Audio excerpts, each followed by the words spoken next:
from the Lakeside Newsroom of the Henrico Citizen, your hometown news source since 2001. This is the Henrico News Minute with publisher Tom Lapis. A major jobs announcement for Henrico and your chance to give feedback on the coming decades in the county. We'll tell you all about it in today's Henrico News Minute. It's Tuesday, March 15th, 2022. It's brought to you today by Nathan's Roof Repairs. And now for the news. Hundreds of new jobs coming to Henrico, and they are high-level ones. Thermo Fisher Scientific is adding 2 new bioanalytical laboratories in the county, and another in Richmond. It's investing about $97 million to add more than 500 jobs. In December, the company purchased PPD, which has an existing location on Dabney Road in Henrico.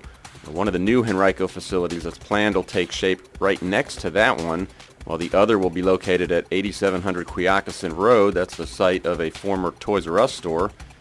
The company's been in the process of retrofitting that site.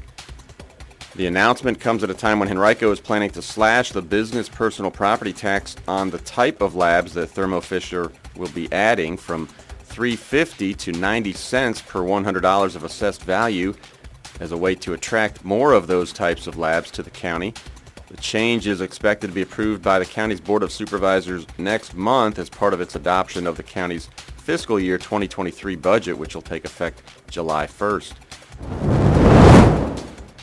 Richmond International Airport police arrested a Florida man who was trying to bring a .357 caliber handgun loaded with 5 bullets onto his March 13th flight at the airport. TSA officers detected the gun in the man's carry-on bag at the security checkpoint X-ray unit.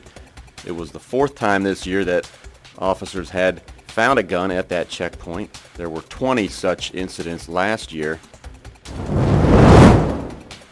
Henrico officials will host an interactive workshop March 23rd to help the public shape a vision for the county's growth and development during the next 2 decades. The Community Visioning Workshop will be the first public meeting as part of Henrico Next. That's the county's process to update its comprehensive plan with a vision for the county in 2045. After that plan's adopted by the Board of Supervisors, ultimately it will serve as an official guide for decisions on development and investments in public facilities and infrastructures. Now, the workshop will be led by the Department of Planning and its consultants. It'll take place at 6:30 p.m. in the boardroom at the Henrico Government Center at 4301 East Parham Road. Anyone's invited to attend either in person or virtually.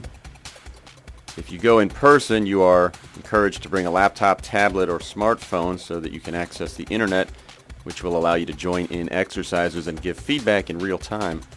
To learn more, visit henriconext.us.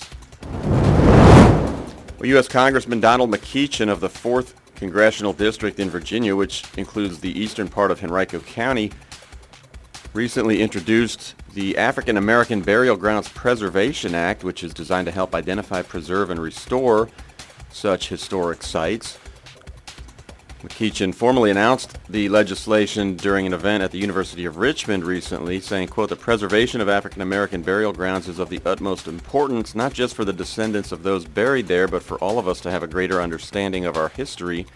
As a nation, we have failed to allocate the necessary resources and efforts to protect black resting places," end quote.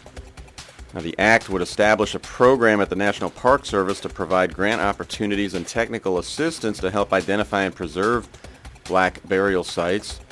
The bipartisan legislation was co-led by Congresswoman Alma Adams of North Carolina and Congressman Brian Fitzpatrick of Pennsylvania. Companion legislation in the Senate was introduced by Senator Sherrod Brown of Ohio and Mitt Romney of Utah. At the University of Richmond, there's an African American burial ground on campus that was discovered several years ago. The university established a committee to help plan the next steps, and that committee last month announced 3 design concepts for a memorial at the site. You can read more about this at henricocitizen.com by clicking on News and then Government. Bon Secours St. Mary's Hospital has obtained an emergency medical services license and will now be able to operate independent EMS ambulance service. The move comes after more than a decade of contracting with industry vendors for that service. The hospital began its critical care transport program in 2008 but operated it under a separate vendor. Last month, hospital chaplains provided a blessing of the CCT's new ambulance. With its own license, the hospital program can transport any patient needing any level of medical care. Most often, the team transports NICU, pediatric, maternal fetal patients, and adult critical care patients. The team does not respond to 911 calls. It'll be used for inter-facility transports. There are plans to add additional ambulances and crews as the program expands. Henrico County has promoted its Assistant Director of the Department of General Services to Director of the Department. James Massey took over as of March 12th. He'll lead a department with 110 employees and a budget of $15.4 million that provides a range of services to support the operations of general government in Henrico County Public Schools. Today's Henrico News Minute has been brought to you by Nathan's Roof Repairs, a small company doing big things.